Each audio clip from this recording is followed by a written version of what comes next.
Bismillahirrahmanirrahim. Assalamualaikum warahmatullahi wabarakatuh.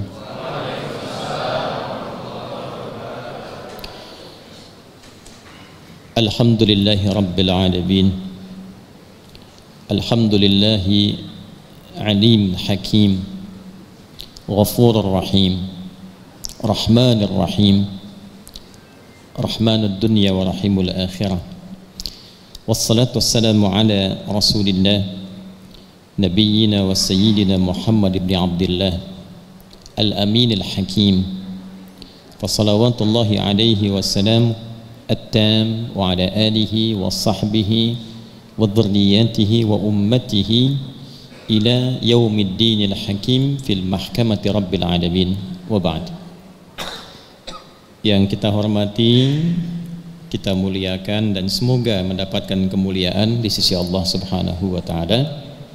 Yang mulia Ketua Mahkamah Agung Profesor Dr. Sunarto SHMH, Bapak Wakil Ketua Mahkamah Agung Bapak Soeharto yang tadi baru saja juga terpilih Wakil Ketua Mahkamah Agung di yudisial, Pak ya, bidang yudisial. Semoga diberkahi dan dimudahkan oleh Allah Subhanahu wa taala dalam mengemban amanah yang baru.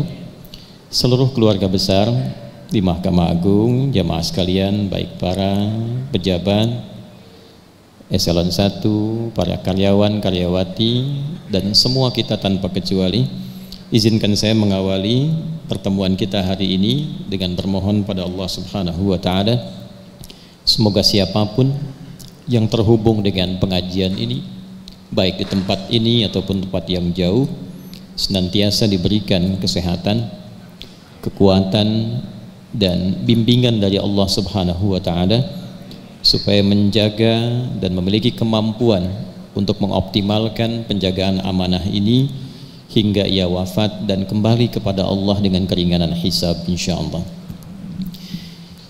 Bapak Ibu sekalian, bulan pertama dalam kalender Hijriah sekarang sudah masuk 1447 Hijrah, disebut dengan bulan Al-Muharram. Jadi ada al-nya ya Bu ya. Ada Muharram, ada Haram, ada Al-Muharram. Itu berbeda. Kalau kita sebut Muharram tanpa al, itu asalnya segala yang terlarang. Segala hal yang terlarang, yang tidak diperkenankan untuk dikerjakan, untuk dilakukan, itu disebut dengan muharram namanya. Bohong itu terlarang. Dusta itu muharram, gak boleh dikerjakan. Mencuri itu muharram. Korupsi itu muharram. Mencela itu muharram. Hukum dari segala yang dilarang tadi disebut dengan haram namanya. Jadi perbuatannya muharram, mabuk itu muharram. Apa hukumnya? Haram. Nah, dua-duanya ini baik muharram ataupun haram asalnya sebetulnya seakar dengan kata hurmah. Diserap ke dalam bahasa Indonesia menjadi hormat. Jadi hukum haram ini dan munculnya kata muharram ini pada asalnya bukan ingin membatasi seseorang dari perbuatan tertentu, tapi dihadirkan untuk menjaga keadaan dirinya supaya tetap terhormat. Sebab ketika itu dilakukan, runtuh kehormatannya. Ketika itu dikerjakan, rendah kehormatannya dalam pandangan Allah dan jatuh dalam pandangan manusia. Ya, kenapa? Karena Tuhan punya sifat Rahman dan Rahim, dan dengan sifat itulah menginginkan setiap hambanya lahir terhormat, hidup mulia, kembali pun dalam keadaan terbaik. Itu yang dimaksud Bapak Ibu dalam Quran surah ke-17 ayat 70. Walaqad karramna bani Adam wa hamalnahum fil barri wal bahr wa razaqnahum minat thayyibat wa faddalnahum ala katsirin mimma khalaqna tafdila. Dan yakinkan pada dirimu, jangan pernah engkau ragukan, seluruh anak cucu Adam yang tercipta, selain aku ciptakan dengan sempurna fisiknya, Quran surah 95 ayat 4 ya, laqad khalaqnal insana fi ahsanit taqwim, itu fisiknya. Bersamaan dengan kesempurnaan fisik itu, aku lekatkan juga kesempurnaan perilakunya, sifatnya dalam bentuk potensi. Karamna, kata karim itu artinya sifat mulia yang melekat pada seseorang. Bapak pernah dengar istilah al-mukarram, ya kan? Al-mukarram itu sifat mulia yang dilekatkan karena kemuliaan sifat yang melekat pada dirinya. Nah, ketika kita terlahir, bukan hanya fisiknya yang baik, bersamaan dengan sempurna fisik ini ditanamkanlah sifat-sifat kebaikan yang potensinya tertanam pada jiwa kita. Nah, karena Allah ingin itu keluar dengan baik, supaya membimbing bagian tubuh kita baik, maka dimunculkanlah hukum yang menjaga kehormatan kita. Salah satunya hukum larangan mengerjakan perbuatan ini supaya kehormatan yang baik ini terjaga sampai dia meninggal. Maka turunlah hukum yang disebut dengan haram. Ya. Saat seseorang mencela, kenapa dilarang mencela? Karena ketika mencela kehormatan dia jatuh. Kenapa dilarang mencuri dengan turunannya, mau kecil mau besar? Karena ketika mencuri jatuh kehormatannya, Pak. Bahkan di Quran itu nanti ada perbuatan yang saking diharamkannya, itu muncul kemudian bagian-bagian lain untuk mengingatkan kalau Anda mengerjakan ini, bukan hanya Anda yang terkena, keluarga pun mendapatkan dampaknya.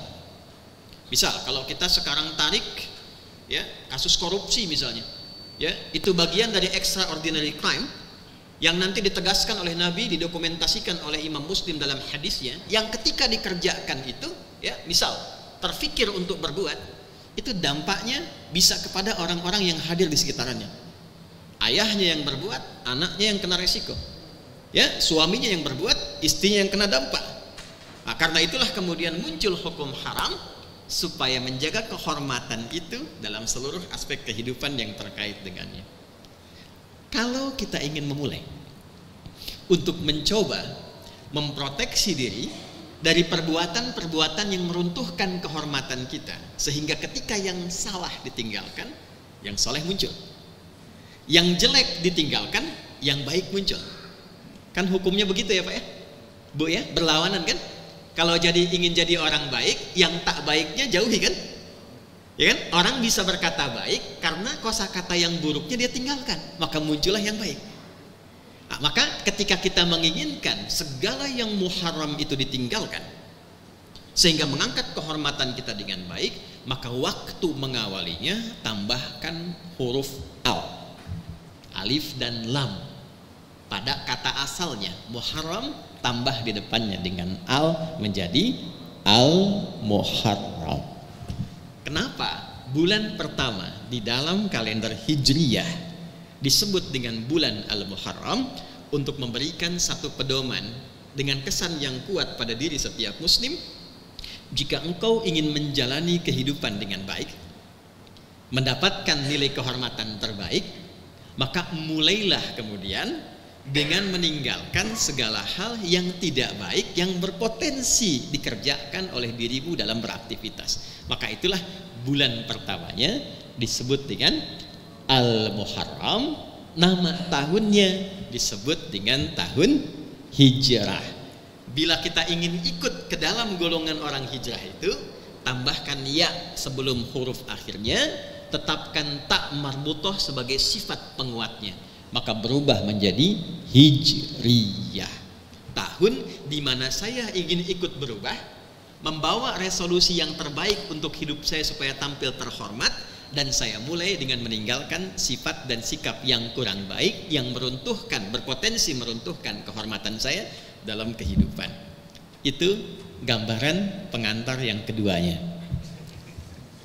Nah, sekarang Bapak Ibu, bagaimana pedoman hijrah yang baik sehingga kita bisa punya kekuatan untuk membentengi diri dari segala yang terlarang itu, sehingga tampil beraktivitas dimanapun dan sebagai apapun kita dalam kondisi yang terhormat.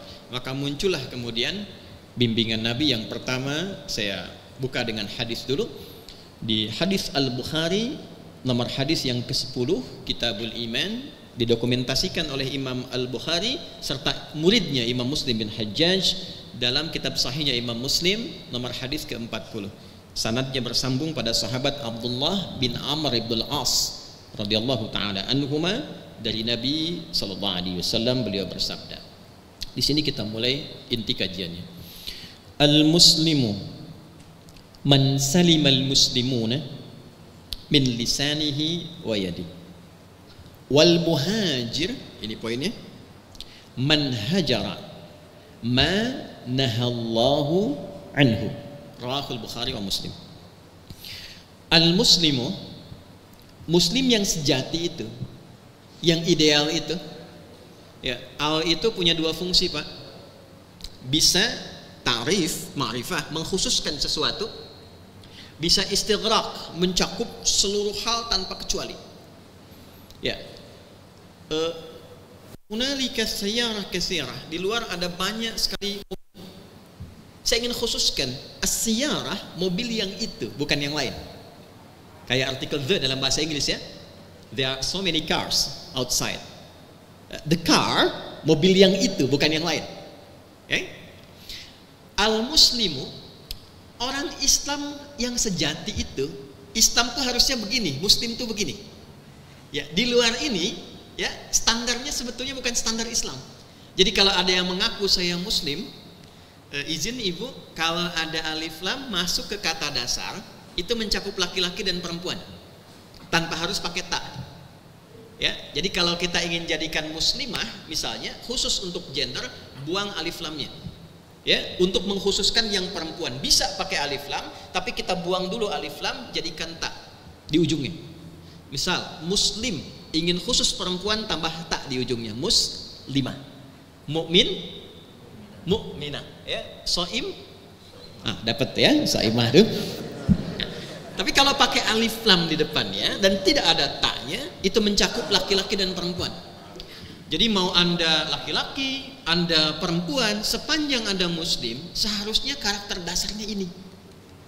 Kalau kehilangan karakter dasar ini, maka dipertanyakan oleh Nabi kesejatian Islamnya.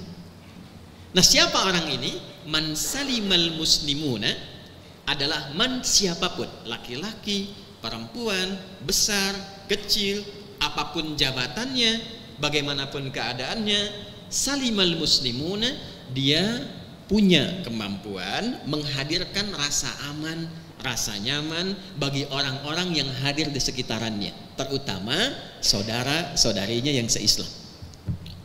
Itu standarnya. Di standar orang Islam itu, dimanapun beraktivitas, orang nyaman dengan kehadirannya. Dia berbicara, orang nyaman. Dia datang, orang merasa damai. Nah, jadi kalau Anda lewat, tiba-tiba orang kemudian merasa resah dan langsung pindah arah, nah, ini menunjukkan ada standar yang harus diperbaiki. Yang paling pokok, paling dasar, kata Nabi, min lisanihi wa yadi.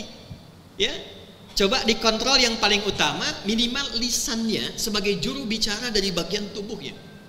Kalau di kitabnya Imam Ghazali Ihya Ulumuddin itu, ya, disebutkan lisan bukan ingin menunjuk lisannya saja, tapi lisan itu juru bicara semua bagian potensi tubuh.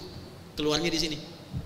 Anda kesal, selain raut wajah, dari frekuensi gelombang pembicaraannya, dari pemilihan kosakatanya.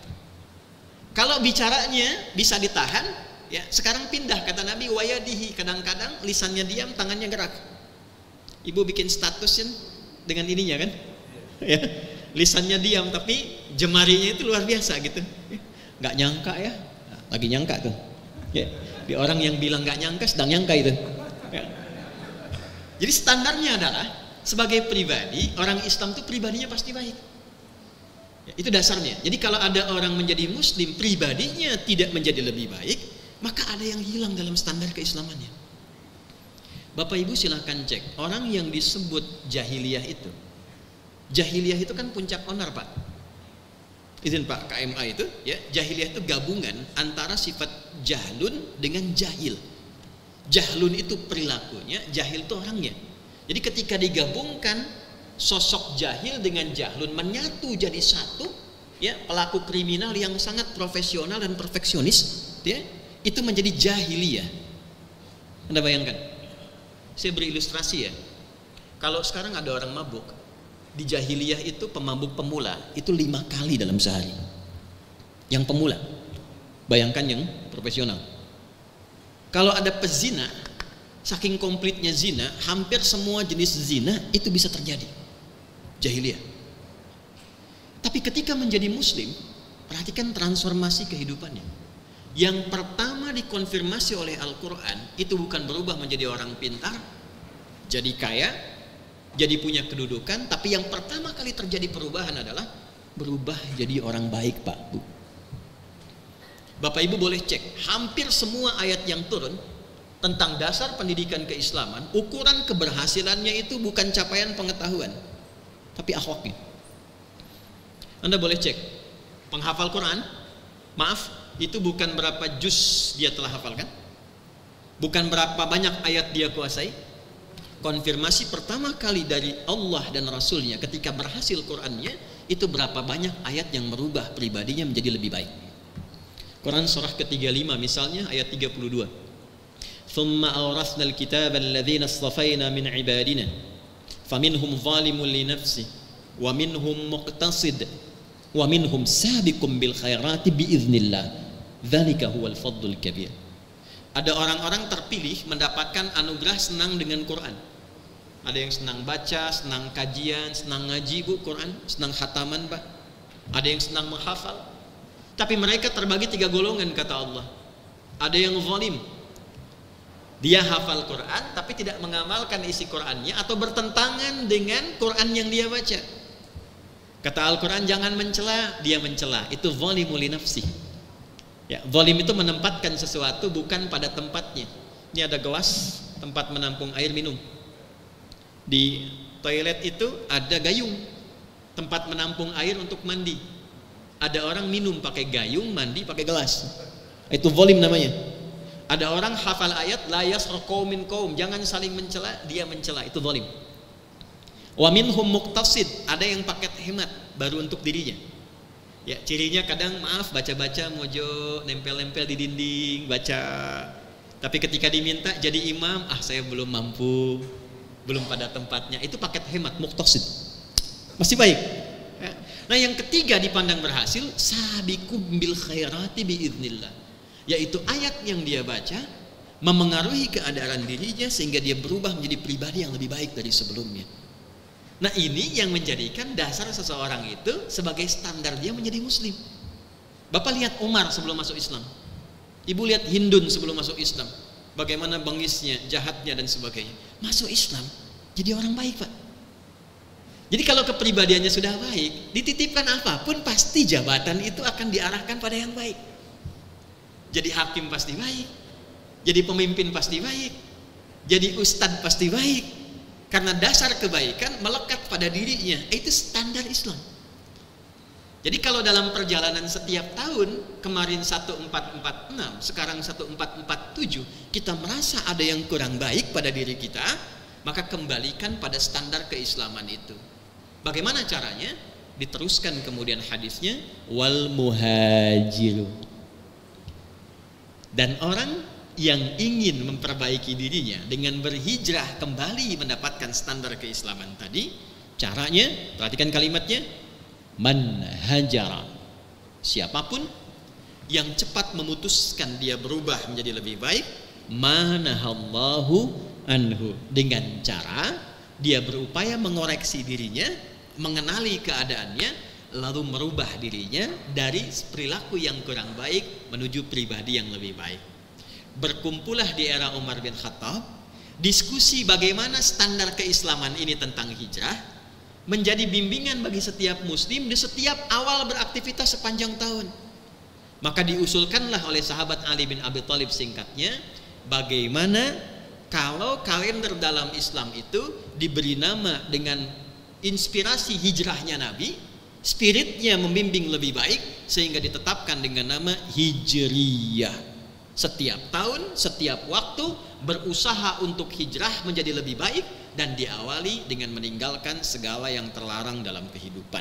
Nah, ini asal mulanya dari segi sejarah, mengapa ditetapkan dengan nama Hijriyah. Awalnya Muharram, selanjutnya Safar, Rabiul Awal, Rabiul Akhir, Jumadal Ula, Jumadal Akhirah, Rajab, Sya'ban, kemudian Ramadan, Syawal, Dzulqa'dah, Dzulhijjah.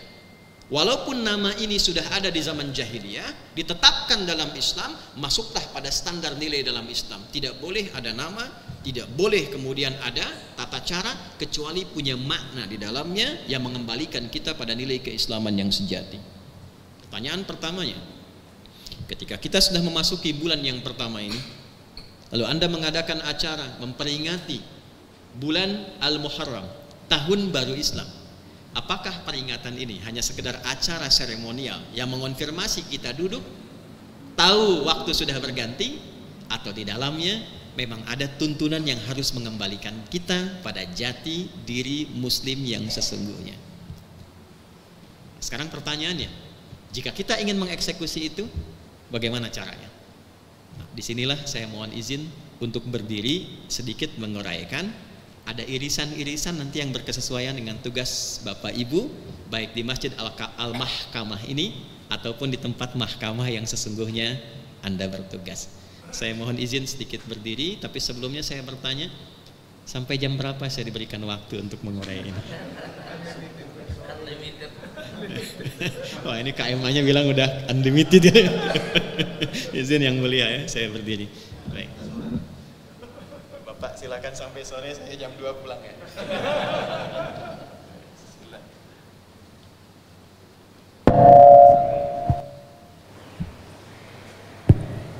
Baik. Saya izin berikan gambaran dulu. Ada hijrah, tadi sudah kita ulas. Jadi saya tidak ingin kita berkumpul tapi kita tidak memahami apa yang kita bahas.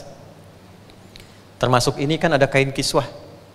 Jangan sampai disimpulkan ini yang perak bacaannya doa gitu.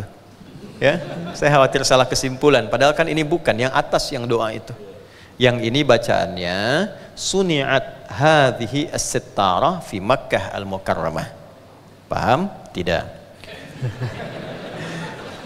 Kain kiswah ini dibuat di Mekah Al-Mukarramah. Wa ahdaha ilal Ka'batil Musyarrafah. Setelah dibuat, dihadiahkan sebagai kain kiswah Ka'bah.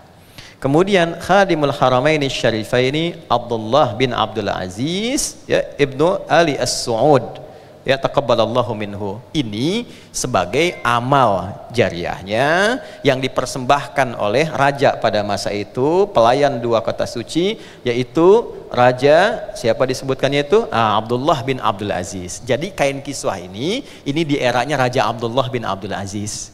Dapatlah bagiannya, dihadiahkan ke sini, lalu ditampilkan Al-Mahkamah. Jadi ini bukan hadiah Raja Salman ya, Raja Abdullah bin Abdul Aziz di atasnya. Kembali ke sini ya. Ini hijrah sudah kita bahas. Hijrah menjadi hijriah sudah kita urai. Hijrah ini peristiwanya, tak di sini karakternya, ya ini nisbah untuk ikut. Siapa yang ingin ikut memperbaiki diri dengan karakter yang islami, belajar dari spirit hijrah. Maka diturunkan bulan pertamanya dengan nama Al-Muharram. Jadi nanti ada pembahasan historis tentang sejarah peristiwanya, ada pembahasan kontemplatif tentang muhasabah perenungannya. Nah ini ada pembahasan yang sifatnya pendalaman substansi, ini yang kita kaji ya. Ada Al-Muharram, ada Muharram sudah kita urai, ada haram, ini hukumnya.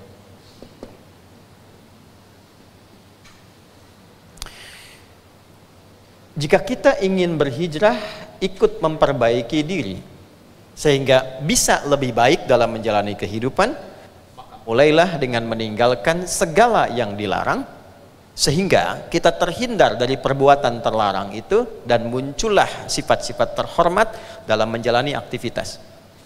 Bila kita ingin mengawali dengan menghindarkan segala yang terlarang ini, memangkas, memotong sesuatu yang menyimpang, yang tidak diperkenankan, maka bahasa Arabnya disebut dengan hakama namanya.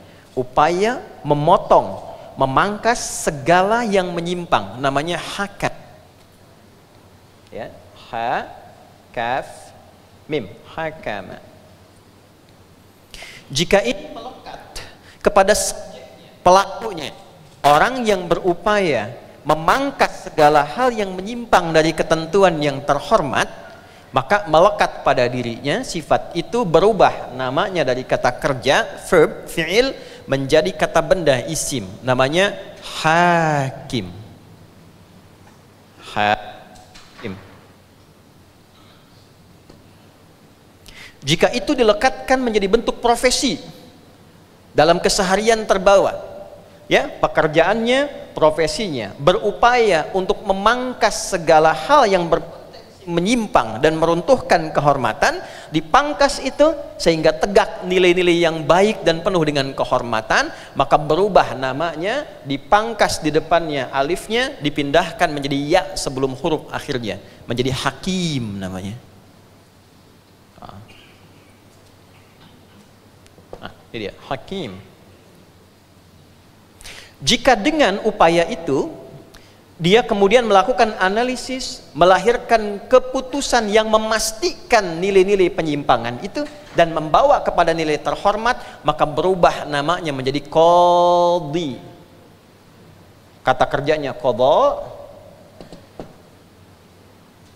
orangnya qadhi, hasil keputusannya disebut dengan al-qadha.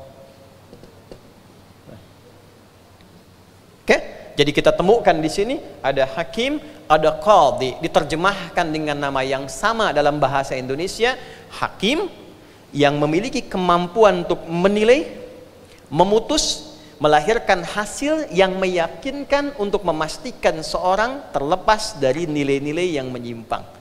Jadi sebetulnya izin Pak KMA dan yang mulia hadir saat ini seluruhnya, bulan Al-Muharram itu bulannya para hakim. Ya, pergantian tahun dalam Islam sesungguhnya irisannya itu lekat dengan nilai-nilai mahkamah, nilai-nilai peradilan. Dan ini yang kemudian kita bawa sebagai bagian yang kita banggakan di hadapan Allah. Jadi saya ingin tekankan begini, Bapak Ibu ketika memutuskan jadi hakim dan segala turunannya, itu kita harus punya motivasi dalam ketentuan syariat, apa yang membanggakan kita di hadapan Allah. Hakim itu bukan sekedar profesi, tapi ada nilai yang diagungkan di dalamnya, sehingga dengan itu kita pulang membawa kebanggaan. Ini yang ditekankan oleh Nabi dalam hadis yang kelak didokumentasikan oleh Imam At-Tirmidzi dan dibuka dengan kata inna di depannya. Beliau mengatakan demikian, innal muqsitina. Saya terjemahkan dengan ilmu balaghah ya. Ya, saya tambahkan dulu nahwu sedikit, nanti kita isi dengan balaghahnya. Inna harfu nasbin wa taukidin tansibul isma wa tarfa'ul khabara mabniyun 'alal fathi la mahalla lahu minal i'rab. Inna itu bukan hanya huruf yang menjadikan kalimat setelahnya berharakat fathah atau ada ya kalau jamak, tapi huruf yang berfungsi memberikan keyakinan kuat kepada objek supaya meyakinkan informasi ini pada hatinya yang paling dalam, jangan pernah ragu.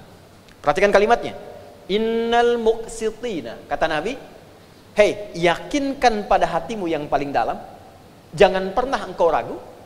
Orang-orang yang berprofesi menampilkan keadilan secara sempurna sehingga tegak keadilan itu, indallahi, diapresiasi oleh Allah di hari kiamat kelak, melewati hisab dengan cepat seakan-akan gak ada hisab bagi dirinya, langsung lewat, indallahi, diberikan tempat di sisi arsy Allah.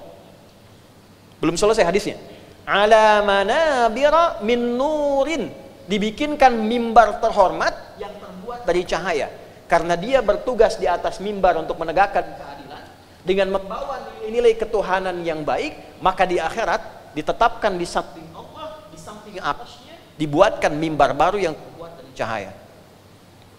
Jadi Bapak Ibu jangan duga jadi hakim itu hanya untuk misalnya menyelesaikan persoalan, menerima beban, tidak. Ya, justru profesi ini terhormat karena pertaruhan terbesarnya Anda mendapatkan kemuliaan di sisi Tuhan. Ya. Tapi kalau hadiahnya besar, pekerjaannya pun gak akan ringan. Ya, kalau ringan ya paling power bank hadiahnya gitu kan. Tapi karena hadiahnya ini istimewa, harus berimbang kan dengan ujiannya. Ya, Tuhan menguji hal kecil dengan imbalan kecil. Tuhan memberikan ujian besar dengan imbalan yang besar. Mustahil ada imbalan besar ya dengan ujian yang kecil, itu mustahil. Jadi ketika Bapak Ibu memutuskan menjadi seorang hakim dan turunan-turunannya serta jabatan yang terlibat di dunia peradilan, itu yang Anda putuskan adalah bagian dari proyek akhirat yang besar. Jadi kalau bagi orang Islam, masuk ke mahkamah itu proyek akhirat, Pak, bukan proyek dunia. Makanya dari sini muncul wakil Tuhan di muka bumi. Kenapa? Karena dia membawa nilai-nilai cahaya ketuhanan dan sifat-sifat yang diterapkan untuk mewujudkan keadilan. Jadi banggalah Bapak Ibu yang terpilih, bukan orang lain, ya? Karena Anda sedang memilih proyek yang sangat prestisius untuk kepentingan puncak pulang kita di akhirat. Ini bagi orang Islam. Jadi orang Islam itu ketika memutuskan masuk peradilan, proyeknya sudah proyek akhirat. Bapak Ibu jangan tukar dengan dunia. Ketika ditukar dengan dunia pasti rendah itu, karena Allah sudah tinggikan, manusianya yang turunkan. Rumusnya kalau Allah sudah tinggikan, kita jangan turunkan lagi. Ya, tapi ketika Allah tawarkan dengan nilai yang tinggi, cepat masuk ke dalamnya untuk memperoleh kehormatannya. Jadi ini bagian yang pertama. Ya, saya gambarkan dulu tentang akhirat supaya ada dorongan yang lebih kuat ya, Pak Ibu sekalian. Saya pakai hukum logika yang dasar dulu ya. Mohon izin, tidak bermaksud untuk mengajari, hanya mengingatkan. Bapak Ibu, kalau kita berpindah tempat, idealnya kan kita akan mencari bekal kan? Supaya di tempat yang baru kita merasa nyaman ya. Anda tugas di Jakarta, tinggal di Bekasi. Untuk ke Jakarta, Anda kan pasti cari bekal. Anda dari Jakarta akan tugas ke Sumatera. Anda ingin pastikan di Sumatera saya nyaman, tenang, baik. Anda cari infonya, di mana saya bertugas, tempatnya di mana, ya, akses yang paling nyaman seperti apa. Setelah dapat pengetahuannya, kemudian kita siapkan bekalnya. Normalnya begitu kan? Kita sangat bersyukur di antara sekian keyakinan yang ada di muka bumi ini, dan kita diperintahkan menghormati itu tanpa mencelanya. Ya, hanya Islam yang kitab sucinya mengatakan lakum dinukum, hormati keyakinan orang lain, tidak boleh mengganggunya. Dalam saat yang bersamaan tunaikan keyakinan kita dengan baik dan sempurna sesuai kemampuan kita. Perhatikan baik-baik. Hanya dalam Islam kita temukan penjelasan yang utuh setiap tempat yang akan kita tinggali. Informasinya lengkap dari mulai persiapannya, caranya dan konsekuensinya. Sekarang kita di dunia. Oke? Turun hukum dunia dijelaskan. Kehidupannya begini, tantangannya begini, godaannya begini, tugas kamu seperti ini, apapun pilihan hidupmu, berusaha untuk mendapatkan ini. Lengkap, sempurna. Setelah di dunia kemana? Kubur kan? Waiting room ya? Kubur. Bapak Ibu silahkan cari, ada nggak satu kitab suci yang menerangkan kepada kita bagaimana cara meninggalkan dunia dengan tenang? Seperti apa prosesnya? Diantarkannya kemana? Quran menjelaskan dari mulai cara meninggalnya, turun ayat. Dari mulai setelah meninggal apa yang dikerjakan, penghormatannya bagaimana, cara memandikan, cara menyolatkan, sebelumnya dikafani, diantarkan. Dan kehidupan di alam kubur pun dijelaskan informasinya. Supaya kita siap-siap. Nanti kalau pindah ke sini, kita sudah punya gambaran seperti apa yang kita siapkan tempat di kubur. Seperti Anda mau pindah tugas ke tempat lain, Anda siapkan. Nah sekarang kita punya keyakinan setelah meninggalkan dunia, pindah ke tempat baru. Berbahagianya dalam Islam, dijelaskan tempat baru ini suasananya begini.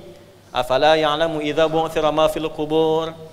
Turun surat Ali Imran ayat 169. Wala tahsabanna alladziina qutilu fi sabilillahi amwata bal ahya'un inda rabbihim yurzaqun. Muncul hukum baru di alam kubur yang beda dengan alam dunia. Semua dunia dilepaskan, bekalnya seperti ini, di kuburnya akan begini. Walaupun kelihatan sempit dari atas, ternyata di bawahnya itu ada kelapangan yang luar biasa dibandingkan dunia. Hukumnya beda. Kan logika mengatakan setiap pindah tempat beda hukum kan? Bapak Ibu ke Malaysia, hukumnya sudah beda. Ke Amerika lebih beda lagi. Ya, baik sebelum kena tarif, setelah kena tarif kan sama beda ya. Sekarang kita ingin meninggalkan dunia, pindah ke kubur, pengen sama dengan hukum dunia, itu mustahil. Makanya bajunya kan beda, lepas, ya kan? Semua dunia ini handphone yang dipakai merekam itu, ya, kan nggak bisa dibawa ke alam kubur. Apa Anda pikirlah nanti saya bawa aja kalau keluarga kangen miss call gitu, nggak mungkin, ya kan? Ini hilang kan? Setelah kubur baru akhirat, ini ujungnya. Akhirat ini ujungnya, yang tidak ada tempat lagi. Orang cerdas adalah orang yang menyiapkan ketika dia berpindah tempat, dia punya bekal yang baik untuk dihuni. Kita punya keyakinan bil akhirati hum yuqinun, setelah meninggalkan dunia transit di sini dan ujungnya di sini. Ada cuma 3, 1 surga, 2 neraka. Na'udzubillah min dzalik. Pertengahannya A'raf namanya, bukit tinggi bisa kelihatan surga, takut jeritan neraka. Ya, sampai selesai hisab, orang yang 50,01% amal solehnya ke surga. Kalau orang dominan amal salahnya ke neraka. Kalau 50-50, 50-50, dia tunggu di A'raf, bukit tinggi bisa kelihatan surga, takut dengar jeritan neraka. Ya, tak sampai hisab selesai. Begitu hisab selesai, baru rahmat Allah turun, dimasukkan ke dalam surga. 1 harinya 1000 tahun. Nunggu di sini. Maka turunlah Quran surah 7 Al-A'raf dengan namanya, dari ayat 47 sampai 49. Ya. Nah, sekarang poinnya adalah kembali ke logika awal, orang cerdas itu pasti dia punya proyek yang panjang. Kalau saya ke kubur nanti, gimana supaya saya nyaman? Kalau di akhirat, gimana supaya saya ke surga? Dan orang yang jenius di atas cerdas biasa, dia akan berpikir surganya pun saya cari tempat yang terbaik. Kan ada 8 tingkat Pak Ibu. Surga biasa, kelas ekonomi standar. Tapi standar surga tidak sama dengan standar dunia. Ya, biasanya nggak disebutkan apa keutamaannya, cuman surga aja. Mala ainun ra'at wala udhunun sami'at wala khatara ala qalbi bashar.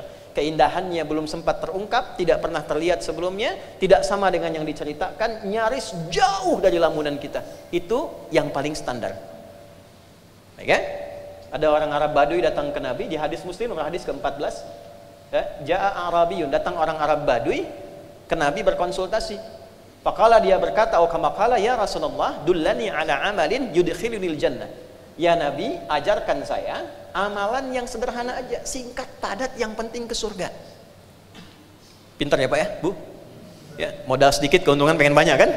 Ya? Kata Nabi, cukup kerjakan yang pokok aja. Salatnya fardu, nggak usah salat sunnah selama hidup. Puasa Ramadan tidak perlu puasa sunnah selama hidup, kecuali engkau pengen nambah. Kalau pengen nambah yang sunnah, naik derajat. Kata orang ini, tidak ya Nabi, saya cukupkan saja dengan yang ini saja. Saya akan kerjakan yang fardu. Kata Nabi, syaratnya jaga diri dari maksiat. Siap ya Nabi? Fantalaqa, dia pergi. Kata Nabi, aflaha in sadaqa dakhalal jannah in sadaqa. Kalau dia komitmen menjaga itu, bisa masuk surga. Tapi Nabi nggak sebutkan surga yang mana. Paling bawah. Tapi orang ini hebat Pak, dia pintar. Kenapa? Di Baduynya Arab, tinggalnya di padang pasir. Dia sudah berpikir, kalau saya tambah dengan yang sunnah itu nggak mudah. Mau tahajud angin datang, tenda terbang. Ya, mau puasa juga sulit mendapatkan barang makanan, kecuali Ramadan dia siapkan. Tapi dia pintar, dia bisa jaga maksiat, dia komit karena terbayang di padang pasir mau maksiat apa Bu? Sinyal nggak ada. Update status nggak bisa, ya lihat yang aurat ya memang unta terbuka aurat. Jadi itu saja. Nah, sekarang kita ingin meniru itu kan mustahil. Maka di atas ini nanti ada Jannatun Naim, ada Darussalam, ada surga Aden tengah-tengah, tertingginya Firdaus. Ya. Saya tanya ibu dan bapak, kalau kira-kira diberi pilihan 8 tingkatan, tertingginya surga Firdaus, bapak ibu mau pilih yang mana? Mau sama kayak yang Arab tadi? Sederhana aja Ustaz, yang penting ke surga ya. Kalau tercapai, kalau gagal nyangkutnya di mana? Maka orang jenius akan berpikir kan, saya akan ngambil yang tertinggi sehingga airpodnya itu keluar. Ambil yang tertinggi, kalaupun nggak nyampe, nyangkutnya jelas. Masih di bawahnya, ya kan? Tapi orang berpikir lagi, ada nggak yang di atas ini yang kira-kira bisa melihat Allah? Selama ini nggak pernah lihat, dikasih oksigen, hidup, rindu, nggak pernah natap. Karena ada ayat turun Quran surah 75 itu ayat 22 sampai 23. Wujuhu yawma idzin nadhirah. Ada wajah-wajah yang bersinar terang sekali. Ya, ila rabbiha nadhirah. Bukan karena di surganya, tapi dia berhasil mewujudkan impiannya melihat Allah yang belum pernah ditatapnya. Bukan karena surganya. Maka orang-orang boleh berburu. Nah, di antara amalan-amalan apa yang kira-kira bisa memanggil saya untuk mendapatkan tempat terbaik ini? Ini semua pintunya pintu amal. Ada pintu sholat, pintu sedekah, pintu zakat dan sebagainya. Semua kita dipanggil oleh pintu-pintu ini ketika kembali. Tapi ada yang berpikir lebih. Saya tidak peduli di mana bagian surganya, tapi pengen ditempatkan yang dekat dengan Allah. Maka keluarlah hadis Nabi untuk memotivasi. Ini ada profesi ini yang kalau dikerjakan, tempatnya ketika kembali ke akhirat dimuliakan oleh Allah. Profesinya ada A, ada B, ada C. Ada yang ingin dekat dengan Allahnya bersama para nabi, terutama Nabi Muhammad sallallahu alaihi wasallam. Maka turunlah kemudian amalan-amalan seperti An-Nisa itu yang 69. Ya, ulaikal ladzina an'ama Allahu alaihim minan nabiyyin was-siddiqin wasyuhada'i was-salihin wa hasuna ulaika rafiqa. Ada orang-orang yang dia menjalani kehidupannya, memilih profesi tertentu ketika di akhirat nggak tanggung, dikumpulkan sekomplek dengan semua nabi yang pernah bertugas di bumi. Satu komplek, di komplek para nabi, Pak. Tetangganya sama siapa? Saya Kiai A. Kamu Kiai B. Bapak tetangga sama siapa? Saya mah biasa aja. Samping kanan saya Nabi Ibrahim. Kiri saya Nabi Isa. Masya Allah. Depan saya Kanjeng Nabi Muhammad SAW. Dan disinari oleh cahaya arsy-Nya Allah Subhanahu wa Ta'ala. Nah, di antara profesi mulia yang mengantarkan Anda punya kedudukan tinggi melebihi standar-standar ini yang biasa adalah profesi yang sekarang Anda pilih di dunia peradilan. Karena kalimat nabinya, innal muqsitina, tanamkan pada hatimu yang paling dalam. Orang-orang yang terlibat untuk menegakkan keadilan sehingga tampil secara sempurna dan terhormat, perhatikan kalimatnya, indallahi, diberikan apresiasi di sisi Allah, ala manabira, dibuatkan mimbar-mimbar min nurin yang terbuat dari cahaya. Walaula fadlullahi wa rahmatuh, dan kalaulah bukan karena keutamaan yang Allah berikan dan kasih sayangnya, wa annallaha tawwabun hakim. Surat Cahaya surah 24 ayat 10. Dan sungguh tanamkan pada hatimu yang paling dalam, memang tidak ada yang sempurna dalam menjalankan profesi itu. Tapi ketika dia ingin memperbaiki diri untuk kembali menjadi baik, hakim dan bijak dalam menetapkan dan menjalankan aktivitasnya, itulah yang Allah tempatkan dalam sisi yang terbaik. Jadi jangan dibayangkan bahwa orang-orang dengan profesi ini akan baik semua, belum tentu. Sepanjang manusia pasti akan ada kekurangan. Tapi untuk mengembalikan yang kurang menjadi baik, muncullah apa yang disebut dengan hijrah tadi. Nah, makanya ngajinya kita kembalikan ke kitab. Kalau pakai media sosial, tasrifnya geser. Ya, kita ngaji dulu masih hakama yahkumu, gitu kan? Hukman fahuwa hakimin wa dzaka mahkum. Nah, sekarang ngaji digital sudah beda. Ya, taba ya tubu youtuban, tak-taka ya taktiku tiktokan, gitu kan? Instagrama, ya instagrimu instagraman, ya. Nah, makanya kita balik ke sini sekarang.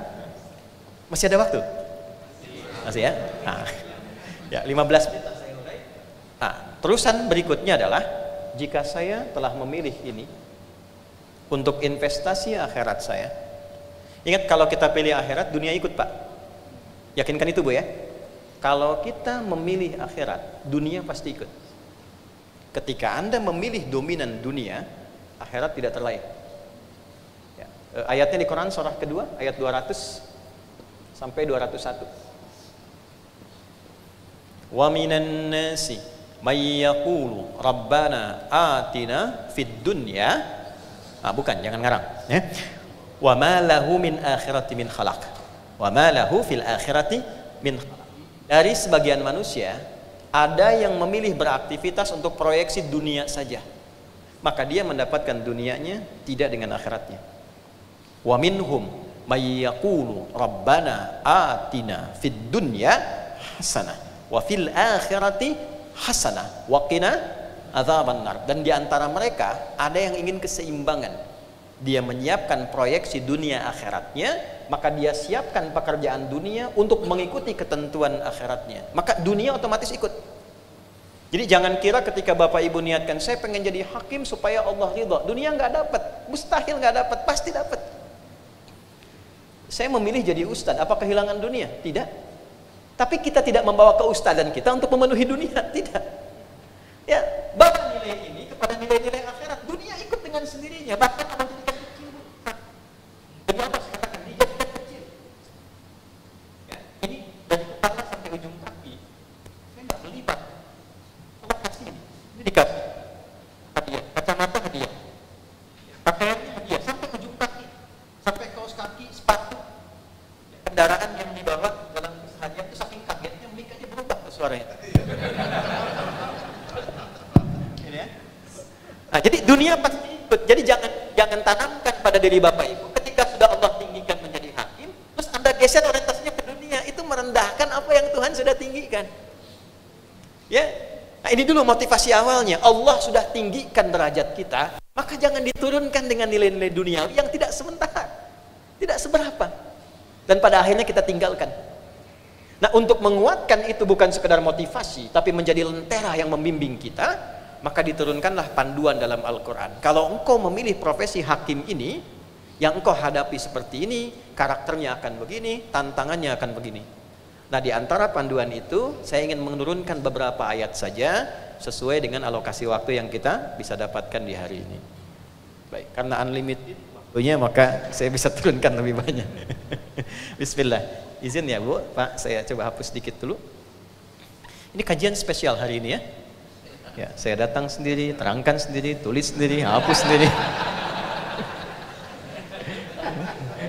Masya Allah. Anda tinggal duduk, simak, amalkan, masuk surga, enak sekali. Insya Allah, mudah-mudahan Allah ridha. Pelan-pelan ya, mohon izin karena ini yang paling pokok terkait dengan profesi dan aktivitas Bapak Ibu. Saya izin sedikit melambatkan uraiannya untuk memberikan penekanan artikulasi yang lebih bisa dipahami. Hakim ketika dituangkan dalam Al-Quran sebagai proyek akhirat, dia tidak menjadi kata yang berdiri sendiri. Karena apresiasinya tinggi di sisi Allah, maka anugerahnya pun yang mengiringi profesi ini selalu diiringi dengan sifat-sifat ketuhanan. Ini yang menjadikan satu kalimat melekat dalam profesi hakim dan viral dengan mengatakan wakil Tuhan di bumi. Bukan sekedar kebanggaan jadi wakil, tidak, tapi konsekuensi yang tinggi yang kelak dipertanggungjawabkan. Nah, untuk melekatkan sifat-sifat itu, maka diturunkanlah setidaknya 5 sifat yang sekaligus memberikan arah kepada para hakim. Seperti inilah sifat kebijaksanaan dapat muncul yang melahirkan putusan dan mengikis dengan itu berbagai nilai penyimpangan sehingga melahirkan satu putusan yang berkeadilan yang diridhoi oleh Tuhan. 1, ada nama Al-Azizul Hakim. Al-Aziz Al-Hakim.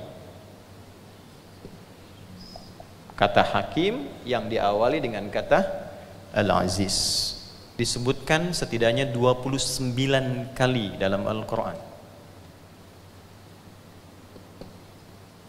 Jika dihilangkan alif lam yang menjadi Azizun Hakim, disebutkan 18 kali di dalam Al-Quran. Selanjutnya, saya cepat dulu. Ada Alimun Hakim. Alim, Hakim. Kadang disebutkan Hakimun Alim, kadang Alimun Hakim. Setidaknya 14 kali disebutkan dalam Al-Quran, kurang lebih. Kemudian ada Wasi'un Hakim. Wa kana Allahu wasi'an hakima. 1 kali disebutkan dalam Al-Quran. Selanjutnya ada Hakimun Khabir. Hakim Khabir. Selanjutnya 5 saja supaya agak cepat. 1, 2, 3, 4. Yang terakhir, yang kelima, saya cepat. Tawwabun Hakim. Tawwabun Hakim. Sekali saja disebutkan dalam Al-Quran. Baik ya, mohon bisa fokus. Pertama, Al-Azizul Hakim. Al-Aziz itu sifat tinggi, terhormat, yang terjaga dengan integritas yang kuat. Jadi ketinggian itu, kehormatan itu tampak dan terasa karena menampilkan integritas yang kuat.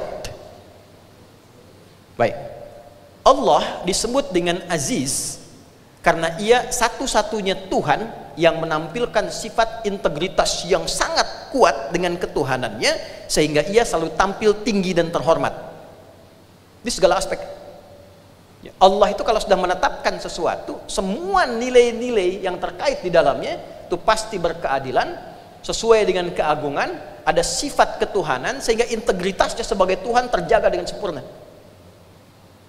Nah, kenapa kata hakim kemudian dilekatkan dengan kata al-aziz? Kalau ditarik ke dalam dunia peradilan, saya batasi di sini ya.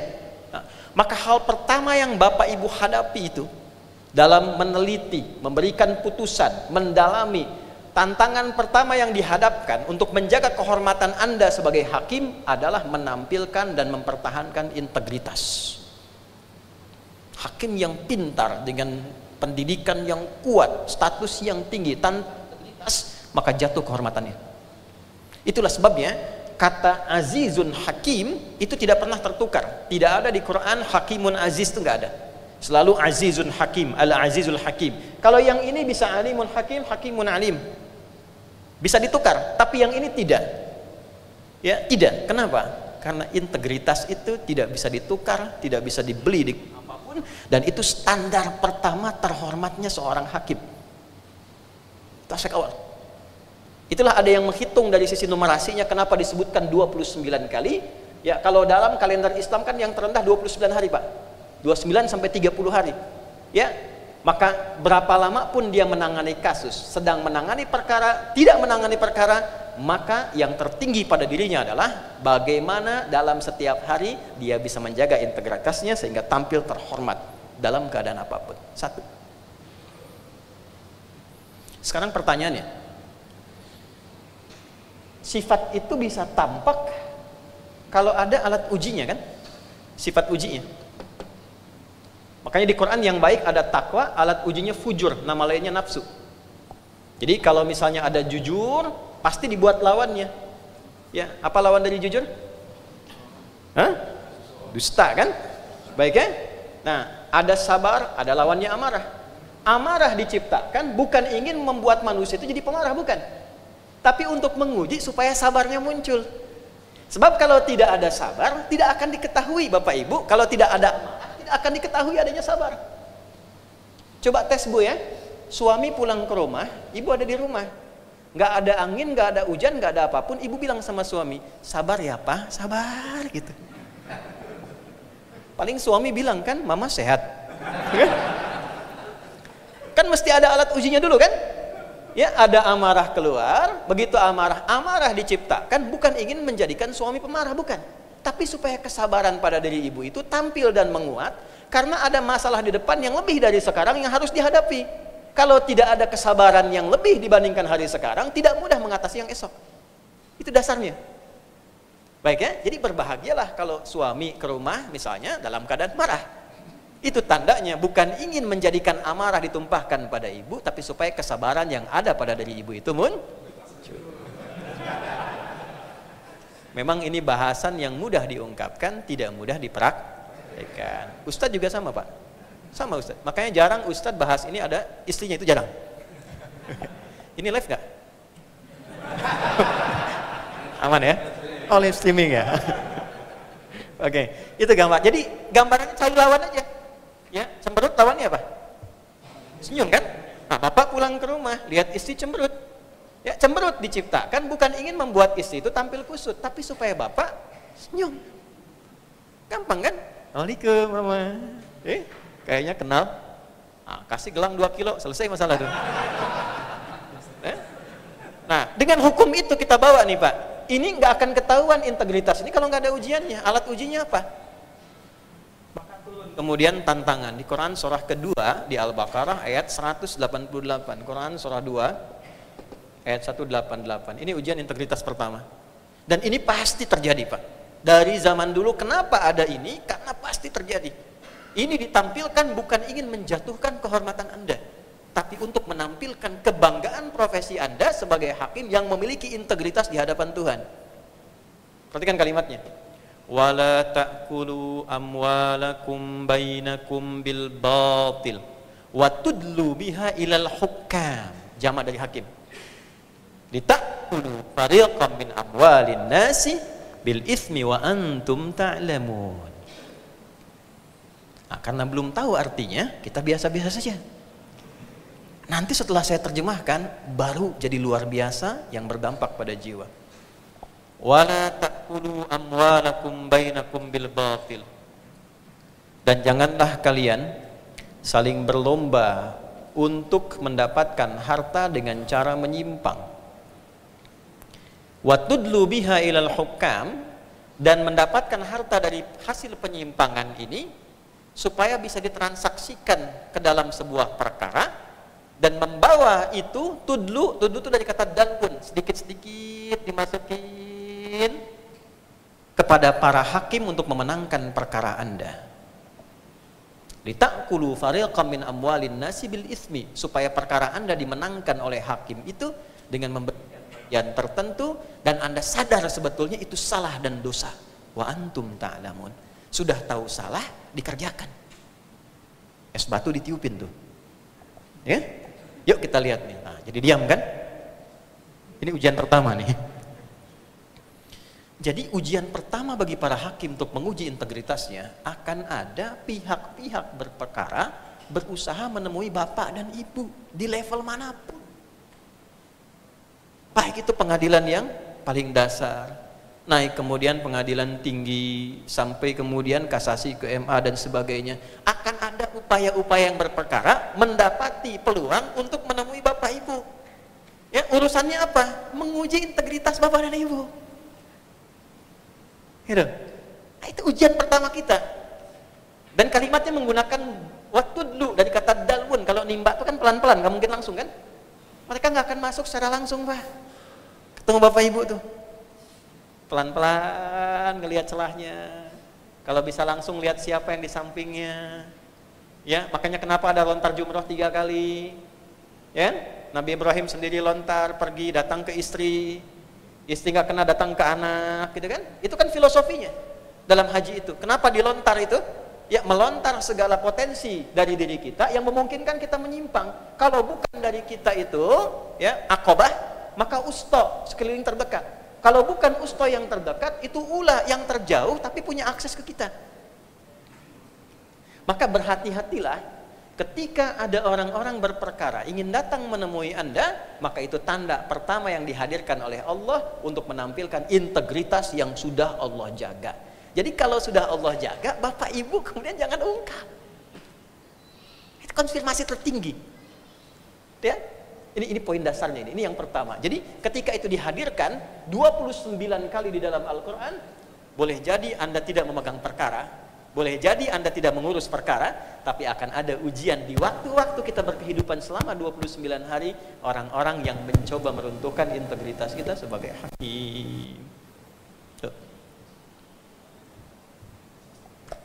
Ini karena serius. Bismillah. Saya tidak mencari materi untuk menyesuaikan tidak, tapi inilah dalam Al-Quran.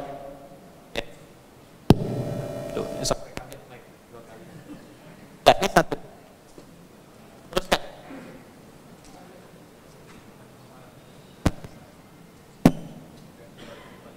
Sini ya. Baik.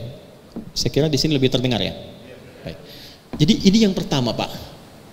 Dan potensi itu selalu terjadi. Bahkan sejak di era Nabi SAW, kenapa turun ayat ini? Karena kebiasaan jahiliyah itu sudah seperti itu.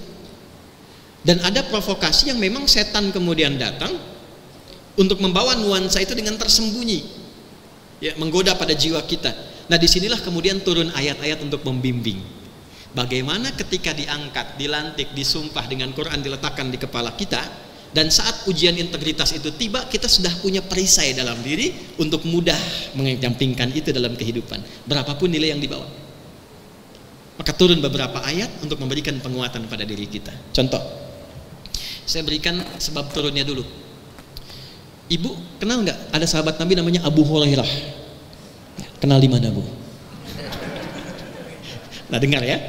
Baik. Abu Hurairah itu ditugaskan untuk menjaga Baitul Mal, di pusat asetnya umat Islam pada masa itu, termasuk juga dengan keuangan dan sebagainya. Tiba-tiba malam datang orang ingin mencuri, kelihatan orang mencuri, ditangkaplah oleh Abu Hurairah. Kata orang ini, tolong jangan tangkap saya, karena keluarga saya itu butuh, nggak bisa makan.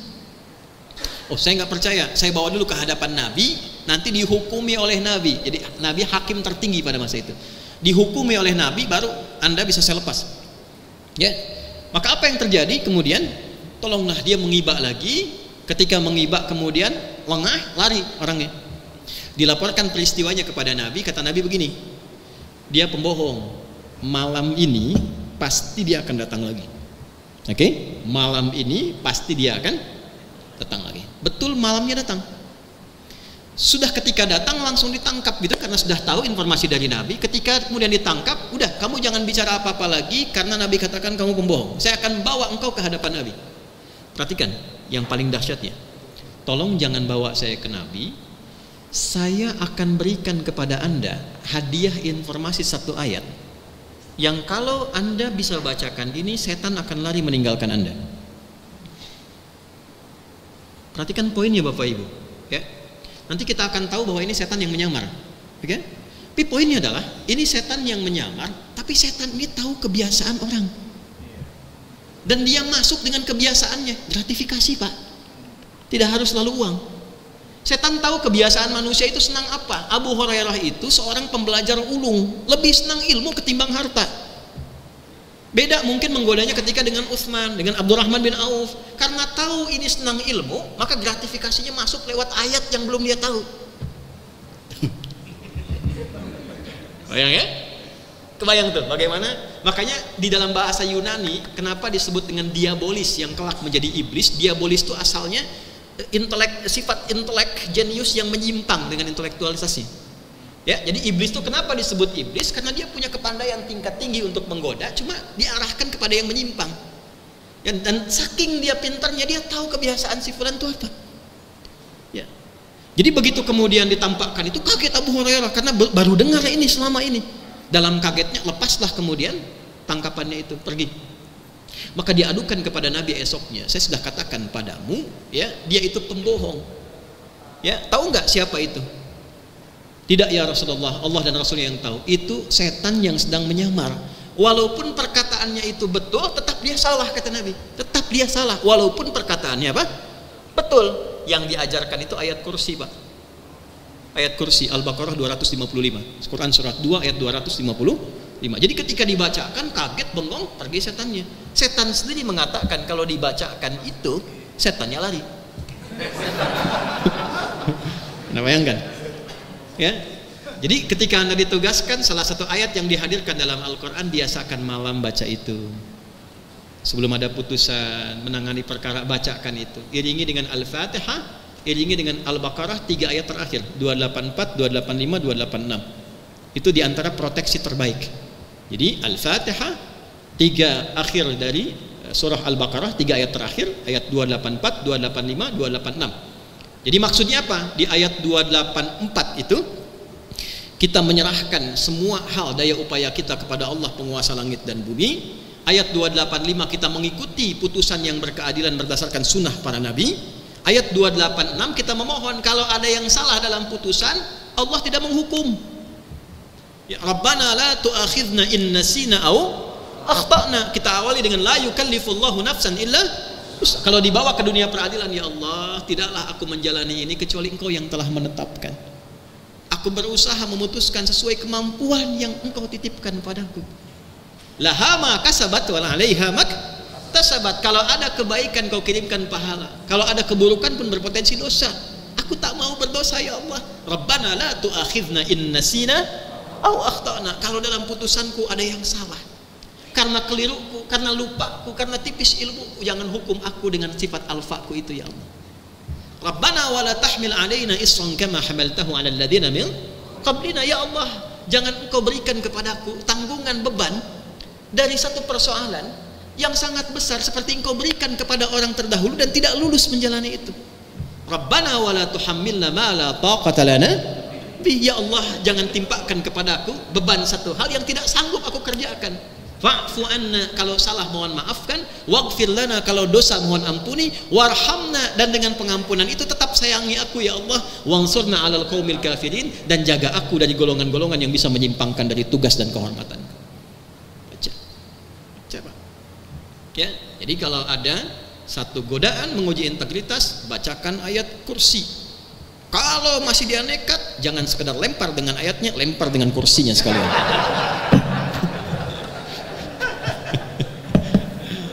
Itu Pak, itu yang kita butuhkan. Jadi memang dunianya seperti itu. Jadi lengkap sekali di Quran itu. Ada caranya, ada hijrahnya, ada potensi kehormatannya, tapi saat yang sama ada alat uji integritasnya. Satu. Nah, untuk menguatkan tugas-tugas itu muncul nanti yang kedua, alimun hakim. Ya, sebijak apapun mesti tambah pengetahuan. Tambah pengetahuan, jangan sampai menangani perkara yang tidak dikuasai. Maka turunlah hadis Nabi. Perhatikan kalimatnya. Ada 3 orang hakim, qudat, talatu qudatin atau kama qala sallallahu alaihi wasallam, ya, qadiyani fin nari wa qadin fil jannah. 2 hakim itu ada kemudian di neraka, 1 hakim ada di surga. Wah, hati-hati nih, mau masuk yang mana? 1, 2, 3. 2 pertama di neraka, yang ketiga di surga. Nah, bicaranya bukan tentang neraka, surga, neraka itu tidak, tapi di sini ada nilai-nilai dan norma-norma kebaikan yang membimbing kita. Ternyata yang pertama itu apa? Hakim yang tidak memiliki kapabilitas dan pengetahuan atas satu perkara sehingga dia menzalimi hak orang berperkara yang seharusnya mendapatkan keadilan. Dipaksakan menangani kasus yang tidak dikuasainya. 2, hakim yang punya pengetahuan, tapi pengetahuan ini digunakan untuk menyimpang dari ketentuan sehingga tidak memberikan putusan yang adil bagi orang berperkara yang dihadapinya. Dia tahu sebetulnya penyimpangannya ini, hukumannya ini, cuman karena dipesan dari sesuatu, ya integritasnya kemudian tidak terjaga, dia mengeluarkan satu hukuman yang tidak berkeadilan. Yang ketiga, dia punya pengetahuan yang cukup, diminta menangani perkara, dan dengan ilmu pengetahuan ini dia mencoba melahirkan putusan terbaik. Kalaupun ada salahnya di situ, tetap diberikan pahala 1. Tapi kalau benar dia mengerjakannya, dapat pahala 2 di sini. Nah, jadi yang kedua, integritas itu bisa terjaga 1 dengan bertambahnya pengetahuan. Semakin Anda meningkat pengetahuan, semakin terhormat Anda. Dunia ikut. S1 dengan S2 gajinya beda kan Pak? S2 dengan S3 ya, berubah kan salary-nya. Jadi jangan dikira kalau kita menjaga kehormatan akhirat dunia tidak ikut. Dunia ikut dengan sendirinya. Makanya Ibnu Qayyim Al-Jauziyah mengatakan begini, kalau Anda ingin mendapatkan dunia gampang. Seperti bayangan, jangan dikejar, berbalik bayangan ikut. Ketika Anda berbalik mengejar tuntunan akhirat, dunia otomatis akan mengikuti. Ini sifat alim. Selanjutnya Pak? Ya, kita 10 menit lagi ya. Saya sisakan 5 menit karena tadi pesan dari MC. Ya, untuk bisa disisakan sedikit, saya sisakan nanti sedikit 5 menit ya. Kemudian wasi'un hakim. 1 kali disebutkan di Quran surat An-Nisa ayat 130. Ya. Wa iyatafarraqa yughnillahu kullam min sa'atih. Ini hakim peradilan agama nih. Ya. Kalau ada kasus rumah tangga datang kepada hakim peradilan agama. Kasusnya biasanya kasus perpisahan yang rumit.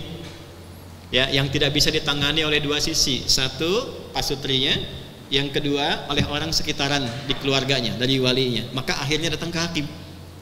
Ya, makanya di ayat ke-34 surat An-Nisa itu problemnya yang diselesaikan secara internal, tidak bisa muncul ayat 35-nya. Ya, wa in khiftum shiqaqa bainihima fab'atsu hakaman min ahlihi wa hakaman min ahliha. Nah, ini taraf kedua. Kalau nggak bisa diselesaikan internal, coba pindah dulu tempat tidur. Ya, supaya ada rasa kangen, ada rasa salah untuk komunikasi. Tidak terdorong itu, keluarga dekat yang terlibat. Tidak bisa diselesaikan, muncul kepada yang ketiga, dibawalah ke mahkamah, ke peradilan agama contohnya. Maka apa yang terjadi? Wa iyatafarraqa, dan kalaupun keduanya nanti pada titik yang nggak bisa diselesaikan, ya kan? Yughnillahu kullam min sa'atih. Maka tak punya kemampuan untuk menikah, sulit kemudian untuk berpisah. Kalaupun ada kasusnya pernikahan dibawa ke hakim, perpisahan dibawa ke hakim, kalau niatnya benar karena Allah, niatnya bagus karena Allah dan benar putusannya, maka diberikanlah oleh Allah kelapangan-kelapangan dalam berkehidupan. Jadi kalau ada yang nikah diproses oleh hakim untuk menikah, dia tidak punya apa-apa, dikayakan oleh Allah. Kalau ada kasus perpisahan, benar cara mengerjakannya, bagus cara menetapkannya, walaupun berpisah, dia berpisah dalam keadaan baik yang diberikan kelapangan dalam kehidupannya. Siapa yang bisa memutus seperti itu? Hakim yang punya kualifikasi sifat wasi', wus'ah. Sifat wus'ah dilekatkan di dalam Al-Quran dengan kata sa'a. Turunlah kemudian Quran surah ketiga Ali Imran ayat 133 sampai dengan 134. Di 134 itulah karakteristik hakim yang memiliki sifat wus'ah dan bisa diturunkan kepada hakim-hakim umum baik di pidana ataupun perdata. Yuk saya cepat. Wasari'u ila maghfiratin min rabbikum wa jannatin arduhas samawati wal ardu 'iddat lil muttaqin. Untuk mendapatkan sifat wus'ah, kelapangan yang luas, sehingga dengan sifat lapang ini semua perkara kelihatan seperti ringan dan baik untuk diselesaikan. Jadilah pribadi yang takwa. Apa ciri takwa di sini? Alladzina yunfiquna fis sarra'i wad dharra wal kadhiminal ghaidha wal 'afina 'anil nas wallahu yuhibbul muhsinin. Satu, sifat gemar berbagi dalam keadaan memiliki ataupun dalam keadaan yang sempit. Jadi dalam memutuskan perkara itu, maaf, orientasinya kita ingin memberikan yang terbaik, bukan condong pada salah satu. Wal kadhiminal ghaidha, untuk mengondisikan itu jangan bawa suasana hati yang tidak enak apalagi sedang marah.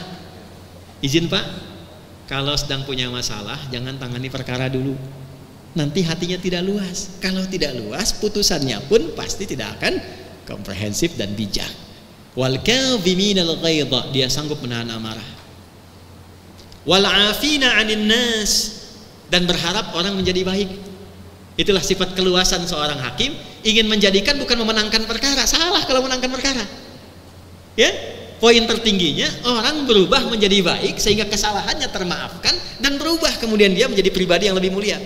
Wallahu yuhibbul muhsinin, dan Allah mencintai para pemilik sifat ihsan. Yang terakhir, ihsan itu berupaya menjadikan kegiatannya terasa disaksikan oleh Tuhan. Hadis Muslim nomor hadis ke-8. Anta'budallaha ka'annaka tarahu fa illam takun tarahu fa innahu yara. Kalau Anda memiliki sifat wus'ah, kelapangan dalam memutus perkara sehingga yang keluar putusannya berkeadilan dan objektif. Yang terakhir, tips dari Al-Quran, berusahalah dalam memutus dan menangani perkara itu merasa selalu diawasi oleh Allah. Itu tingkat tertingginya. Nasihat terakhir karena waktunya habis. Ini nasihat bijak dari para ulama Pak, Bu. Kalau terfikir berbuat yang menyimpang dan keliru, bayangkan pada saat itu kita diwafatkan oleh Allah Subhanahu wa taala. Jadi ketika Anda menangani tugas tertentu, tiba-tiba ada pikiran untuk berbuat keliru, rasakan saat terjadi itu Anda wafat. Ada orang menyogok, kemudian tiba diterima dalam wafat dalam keadaan menerima sogokan. Apakah mulia di hadapan Allah?